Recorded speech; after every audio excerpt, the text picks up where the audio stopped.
Well, that's the Leaf River right behind us. And we're about 25 miles from Taylorsville due south. But when I was about 12 or 15 years old, my daddy would take all of us north of Taylorsville, about 5 miles to a feller's place out in the country that we knew. I don't remember his name. But you drive down the pasture. It was a long hill down to the level of the river just about. And you drive across the pasture and park at the fence in the woods. And we'd have my daddy, Mr. Marcus Duff, and his two sons, Carol Duff and Robert Duff, and another 2 or 3 friends of ours. I don't remember a particular instance. There was several different people that went with us from time to time.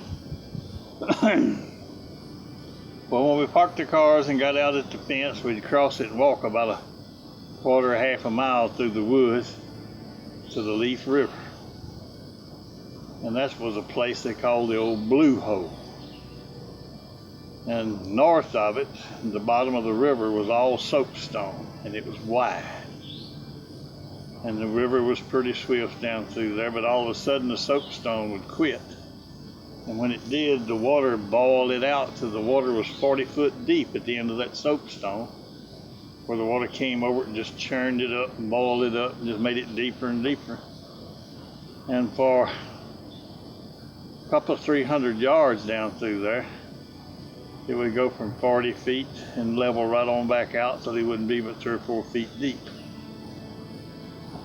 We'd take 3 sticks of dynamite each, 3 of us, tape it together, punch a little hole in it, put a cap in it, a priming cap, cut off about 9 inches of dynamite fuse, stick it in the cap, press it back down and put the paper around it. And we'd all climb down the bluff there to the water ledge. About like that sandbar you can see on the other side. We'd walk down the sandbar.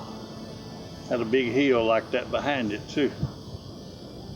And we'd all get in position, one of us right below where the water was deepest, and one of us about middle ways, and one 2/3 of the way down. And we'd all get us a match or a lighter or whatever we was using in our hand, and we'd count 1, 2, 3, and we'd all light it up.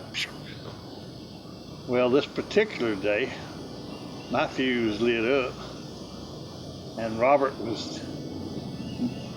Carol Duff was second in line as it went down the river, and Robert was third. And Robert's lit up, he was in third, and I lit up, and I was in first, and Carol was over trying to strike his lighter. He wouldn't light. And he's standing there holding the dynamite, and was not lit, and Robert and I was standing there holding our 3 sticks with a fuse just to burn it, and you only had about that much fuse, and that was like no more than 20 or 30 seconds worth at the most.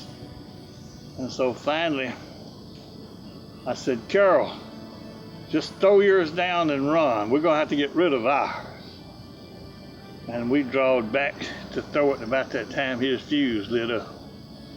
We'd already thrown ours by that time, and just at that second he went to throw his, and Carol was about 6 foot 6 inches tall and much of a man, and he threw his all the damn way across the Leaf River. It landed on the sandbar on the other side, and you could see the smoke coming out of where the fuse was burning. That was on your side? No, it was on the other side. We was all on the same side. But I didn't have anywhere to go. Up the river was just tangles and stuff where the water was shallow and things, and right where I was standing it washed it off, and it was just a big hill of sand. And to go to the other end where I could get up that hill of sand was a good 20 or 30 second run if I was in a dead run, and I didn't think I could make it. So I just haul booted right into that sand pile, and I went to digging. And I got a good 10 seconds worth of digging, and I stuck my head up in there and my ass to the outside. And that damn thing went off.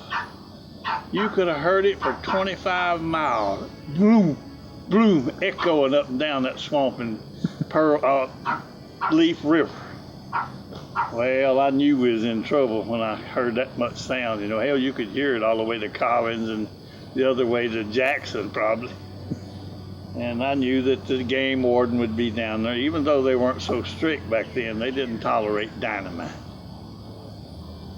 So we all ran to the other end where the water was shallow, and we had sacks, and it would kill the catfish. And you run down there where the water was about 2 or 3 foot deep, stand in the river, and as they came down the river, their bellies would turn up, and all you could see was white.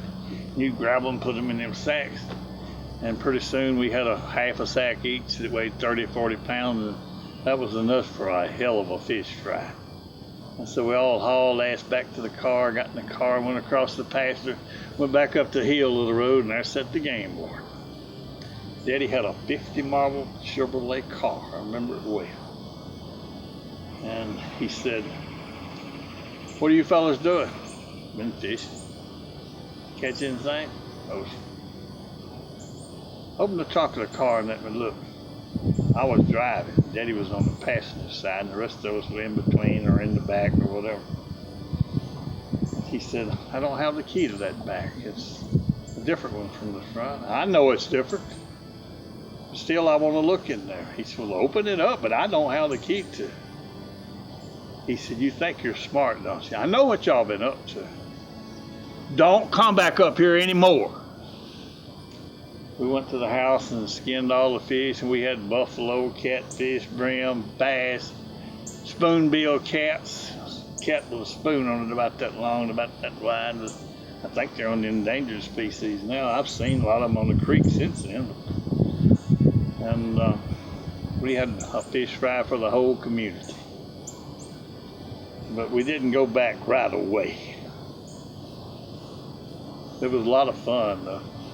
I remember standing in the shallow water after the blast on one occasion, and we went many times. I can remember probably 15 times.